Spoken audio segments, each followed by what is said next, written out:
Coming up on the show today, Israel has agreed to humanitarian corridors and pauses. The first such corridor open between 4 and 5 hours every day for the past few days has already enabled many thousands of people to reach safer areas. The second route along the coastal road will enable many more thousands to reach safer areas in the south. Plus, is the war in Ukraine a stalemate? If we talk about Kherson region, it looks like Ukrainian forces managed to cross the river of Dnipro. And later, a look at the logistical challenges of getting aid into Gaza and a conversation about rising global temperatures. Today is Friday, November 10th, and this is VOA's Flashpoint Global Crises.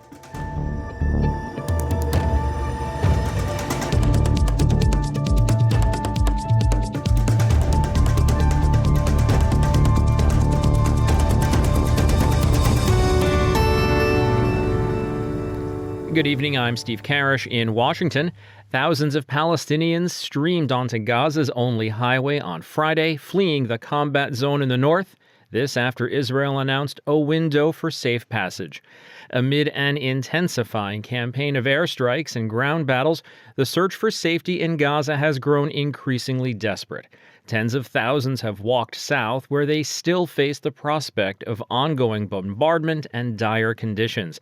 Others have crowded into and around hospitals, sleeping in operating rooms and wards. Israel maintains, though, that Hamas is using the hospitals, schools, and mosques as bases. The AP's Charles de Ledesma reports.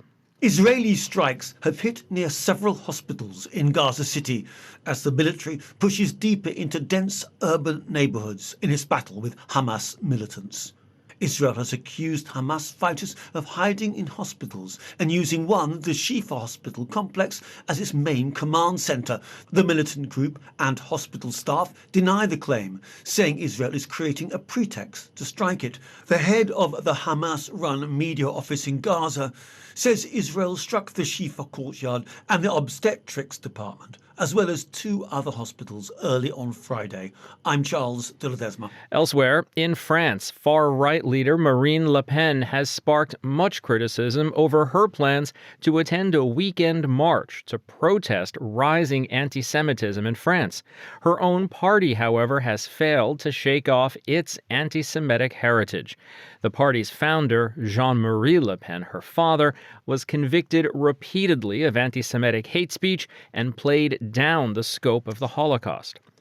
French Prime Minister Elisabeth Borne, numerous political parties and citizens are to attend the Sunday march. Le Pen has said that she and her National Rally Party will also be there, in what some see as an attempt to leverage the Israel-Hamas war to make herself more palatable to mainstream voters. Meanwhile, in the United States, bipartisan support for Israel remains strong. The announcement of humanitarian corridors and pauses in the fighting, though, comes amid increasing outrage about the mounting number of civilian casualties, including from some Democratic members of Congress. VOA's senior diplomatic correspondent Cindy Sain has that story. As thousands of Palestinians fled the fighting and Israel's bombing, U.S. President Joe Biden was asked whether there was any chance of a ceasefire between Israel and Hamas, and he replied, none. He was also asked if he's getting frustrated with Israeli Prime Minister Benjamin Netanyahu for not listening to U.S. requests. It's taking a little longer than I hoped. At the State Department daily briefing Thursday, Deputy Spokesperson Vedant Patel provided some details about Israel's announcement that it has agreed to 4-hour daily humanitarian pauses in the fighting in northern Gaza. There will be 2 humanitarian corridors allowing people to flee the areas of hostilities in the northern part of Gaza. The first such corridor open between 4 and 5 hours every day for the past few days has already enabled many thousands of people to reach safer areas. The second route along the coastal road will enable many more thousands to reach safer areas in the south.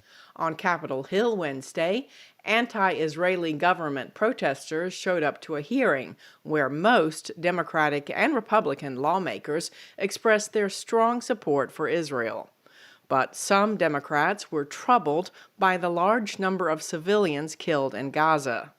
Democratic member Joaquin Castro said Israel has fired more than 20,000 bombs on Gaza and only about 5 hostages have been released. It seems to me that Prime Minister Netanyahu is prioritizing collective punishment over the release of hostages. And I'm very concerned about that. Another Democrat was concerned that new House Speaker Mike Johnson might be playing politics with U.S. military funding for Israel. Representative Gregory Meeks, a Democrat. Speaker Johnson brought an Israel-only supplemental to the floor. This supplemental is unprecedented. It conditions aid to Israel on domestic policy objective and stands no chance of passing through the United States Senate. The Republican chairman of the House Foreign Affairs Committee, Michael McCall, said he agrees. And let me just say, I too agree we need to move swiftly on a national security aid package that both addresses the threat from Russia to Ukraine and Europe, the threat from communist China to Taiwan and the Pacific, the threat from the Ayatollah in Iran to Israel by its proxies and the southwest border. The Democratic majority Senate will not take up the $14.3 billion bill providing funding for Israel's air and missile defense systems passed by the Republican majority House of Representatives last week. Democrats objected to Republicans paying for the aid to Israel by making cuts to the budget of the Internal Revenue Service, the agency responsible for taxation. Cindy Sain, VOA News. As Israeli troops move into the center of Gaza City, there are growing questions about what will happen to the Palestinian territory after the war between Israel and Hamas militants is over.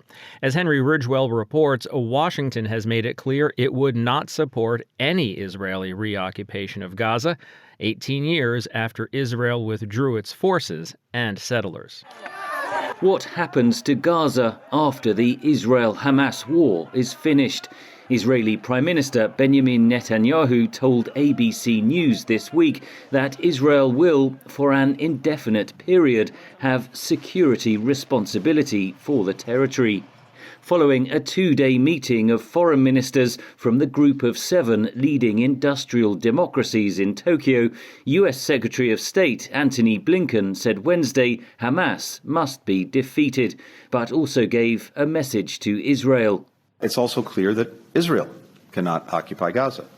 Now, the reality is that there may be a need for some transition period at the end of the conflict, but it is imperative that the Palestinian people be central to governance in Gaza and in the West Bank as well, and that, again, we don't see a reoccupation. Israel and its Western backers must have a plan for post-conflict Gaza, says analyst Yossi Meckelberg.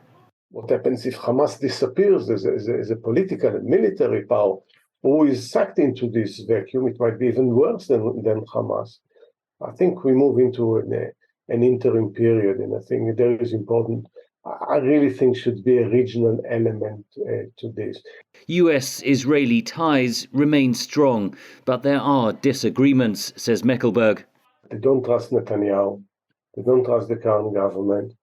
And they know that, giving too much of a blank check can be dangerous. In only the second joint statement from the group since the October 7th attack, G7 foreign ministers condemned Hamas and demanded the release of hostages and called for pauses in the conflict to allow humanitarian aid into Gaza. Japanese Foreign Minister Yoko Kamikawa said she believes it's important that the G7 was able to put out its first unified message as a written statement regarding the agreement on humanitarian pauses in Gaza. The G7 did not call for a more permanent ceasefire. Across the world, there have been protests calling for an end to the war. There is a danger that the conflict exacerbates global divisions, according to Meckelberg. It's very tricky because the G7 obviously represent the more affluent part of the world and the one that's much of the resentment is directed at of neglecting and taking an approach which protects their interests, but not the rest of the world interest. And I think, you see, I for one find it difficult to feel sorry for their predicament, because the neglect of the Israeli-Palestinian conflict was criminal. Meanwhile, the G7 reiterated its support for Ukraine as it continues to fight Russia's invasion. The group also condemned North Korea's missile tests and arms transfers to Moscow. Henry Ridgewell, VOA News, London. Aid convoys have been making their way into Gaza daily since October 21st, when Israel began allowing relief to be delivered. The trucks must take a detour, however, because Israel insists on inspecting the loads before they reach Gaza. VOA's Natasha Moscovoya reports from the Nitzana border crossing between Israel and Egypt. Over 700 trucks from Egypt loaded with water, food, medical supplies and materials for shelters have entered Gaza since the start of the Hamas-Israel war. About 100 of them are passing through this crossing point at Nitzana between Israel and Egypt. Here they are scanned for anything that could be smuggled into the Gaza Strip. The trucks with Egyptian license plates start arriving at Nitzana at 8 a.m. Each truck with its loaded pallets is inspected separately, with dogs sniffing for explosives. 2 to 3 hours later, a convoy of 20 to 30 trucks makes its way along the Egyptian side of the border to the Rafah crossing into Gaza, monitored along the way by the Israel Defense Forces. The IDF's Colonel Moshe Tetro, head of the Coordination and Liaison Administration for Gaza, calls the displaced Palestinian condition in Gaza a humanitarian challenge rather than a crisis. We know that the civil situation in the Gaza Strip is not an easy one. We know that there are a lot of challenges. We know that there are a lot of difficulties. But I can say that there is no humanitarian crisis in the Gaza Strip. We are in war. We didn't pick up this war. Hamas chose to open this war. Tetro says to accommodate the number of trucks, Israel has had to more than double the security inspection capabilities at the Nitzana crossing. We are coordinating. Even today, we are coordinating medical supplies to hospitals, together with the ICRC and other international organizations. We are coordinating the evacuation of wounded to Egypt. Basically, every day. The only days that there is no such kind of coordination is when Hamas stops it. Not because the Israeli side. Tetro says the humanitarian aid will continue as long as it is not diverted for military purposes. He also rejected criticism of Israel's refusal to allow any fuel into Gaza, saying there is plenty there if Hamas would let it be used to help the public instead of its fighters. We know how much fuel entered Gaza before the war. And when someone says that there is not enough fuel, I think that the most important question that we should ask him, so why you are taking this fuel to the terror tunnels underneath the Gaza city in order that the terrorists will breathe and that they will have light? In Rafah, the UN refugee agency serving Palestinians, known as UNRWA, has taken over humanitarian aid distribution, moving the loads to different vehicles. Before the war, many trucks went directly from Israel to Gaza through the Kerem Shalom crossing. These days, both Kerem Shalom and the pedestrian Erez crossing are closed. Tetro says that he lost 3 of his soldiers in a Hamas attack against Erez, and that he doesn't know of many countries that would do what Israel is doing, providing safe passage for humanitarian aid to the adversary's civilian population during wartime. Natasha Mosgovaya, VOA News, Nitzana Crossing, Israel.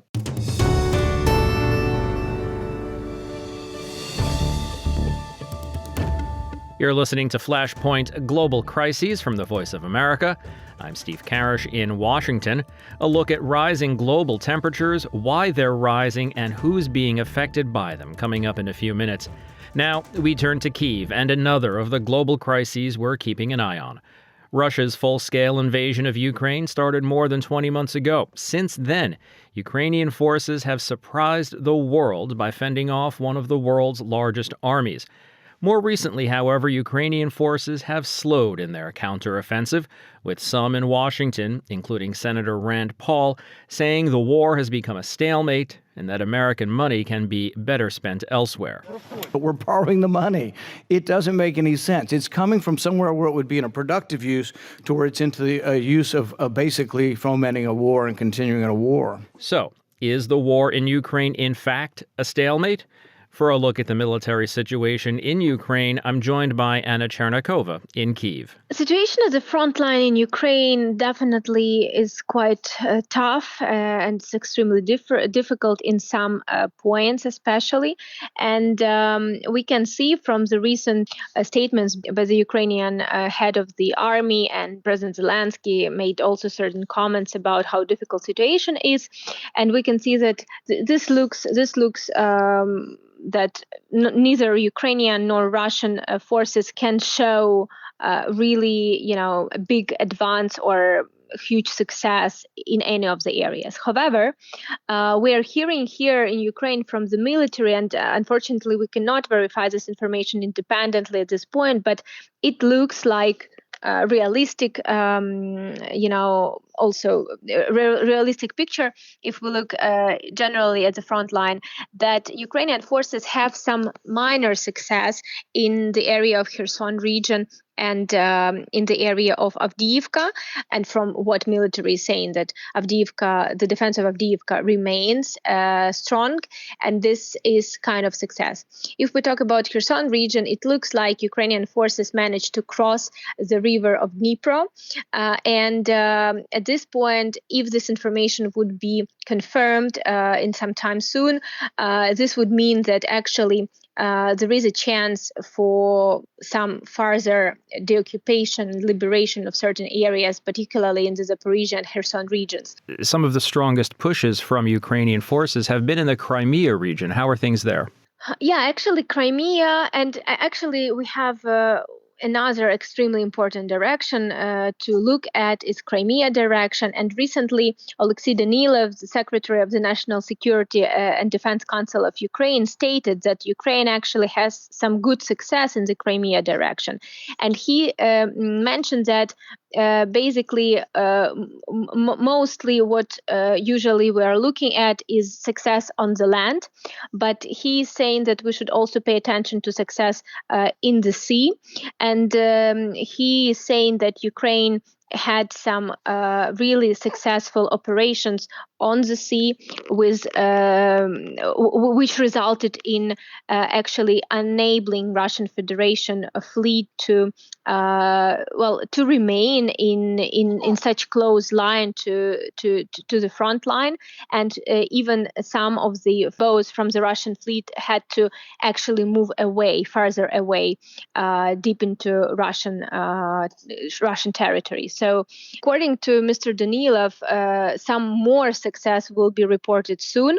And actually, with the recent report from over the night attack that Ukrainian forces confirmed, that Ukrainian intelligence confirmed was implemented in Crimea, it was reported that explosions were heard in the area of Feodosia and near the oil depot. After this report, Ukrainian intelligence confirmed that Ukrainian forces managed to destroy 2 Russian amphibious boats, which considered modern and extremely quick on the water. These boats were previously used for the occupation of Zmyiny Island by Russian forces to transfer military equipment and manpower personnel. And also Ukrainian intelligence provided video of this operation. And this is not the first operation that we've heard about, and that was confirmed actually by Ukrainian forces in this recent time, and particularly in this recent week. Anna Chernikova in Kyiv. Anna, as always, thank you for your time. Thank you. And finally today, another crisis of global significance is the climate. The last 12 months were the hottest Earth has ever recorded, according to a new peer-reviewed report by Climate Central. They're a nonprofit science research group. VOA's Laurie London spoke with Peter Girard, their vice president of communications. The 12-month span between November of 2022 and October of 2023, so the last 12 months that just ended, were the hottest in modern history. So it means that we are approximately 1.3 degrees above pre-industrial levels, so our planet is warmed by that much. And this is a record that has stood for something like 125,000 years. And we're still burning fossil fuels. It seems like the numbers are going in the wrong direction. That's exactly right. And we've used attribution analysis to identify what the influence of climate change of those fossil fuels are on the heat that we're seeing across the world. And in many places, we've got clear identification of the fingerprints of climate change, of the influence of carbon pollution on the heat that we felt during 2023. Given the state of the world right now and the lack of meaningful action to really turn things around, are you expecting your next 12-month record to be worse? Yes. The next 12 months, these records will continue to fall, and 2024 is widely expected to set a new calendar year record for global heat. So as long as we continue to release carbon pollution at the rate that we've been releasing it, global temperatures will continue to rise, and all of the impacts of climate change will continue to get worse. Is there any message that you want the world leaders to take from this? We're coming up on the Global Climate Conference in a couple of weeks. What is the message for them? This is the rare global problem that we actually know how to solve. We have the technology. If we have the political will, we could cut emissions and we could reduce carbon pollution and we could stop this warming in a relatively short span. The planet's temperature will stop rising when we stop adding to this blanket of carbon pollution that's trapping heat on our surface. So we have the solution within reach. We just need the global initiative and the agreement and cooperation to do it. If that were to take place, if all of those things lined up, it would stay where it is, right? We would still be in a situation where we can expect extreme weather and extreme heat. That's right. When pollution stops, when we reach this net zero point where we're not emitting any more than we're taking out of the atmosphere, we stop warming, but the effects you see, the temperatures you see, would still be present. However, when you get to a point where you're not polluting, when you hit that net zero point, you can start working on ways to take carbon out of the atmosphere, and that would actually begin to cool down the Earth. But as you said, you expect the record to continue to fall next year and potentially beyond. Is there time to resolve this realistically, given what it would take for action versus the rapid pace of warming? In the near term, there is nothing we can do to keep the next few months and possibly even few years from continuing to warm. But there is absolutely time to take these initiatives to reduce the pollution that we're emitting, to slow the rate of warming and to prevent the suffering that's associated with it. And the truth is there will always be time to avoid some of the worst impacts of climate change. But the longer we wait, the more those impacts will take hold and the more suffering we'll see. And as you mentioned, suffering, did your analysis address how many people in the world are suffering because of this heat or have been? We did, and the numbers are staggering. So in terms of the people who in this 12-month record period experienced above average temperatures, it's 99% of humanity. It is just about everyone on the planet. And in terms of the people who have experienced climate change influenced heat at extreme levels at 30-day spans, it's nearly 3/4 of everyone on Earth. It's 5.7 billion people. There are entire regions where 100% of the population has been exposed to extreme heat at levels that are dangerous to human health. So this is absolutely a humanitarian problem, and the suffering that we imagine we're going to see in the future, we're seeing it already in the present. That's VOA's Laurie London speaking with Peter Girard of Climate Central. And that's going to end today's program.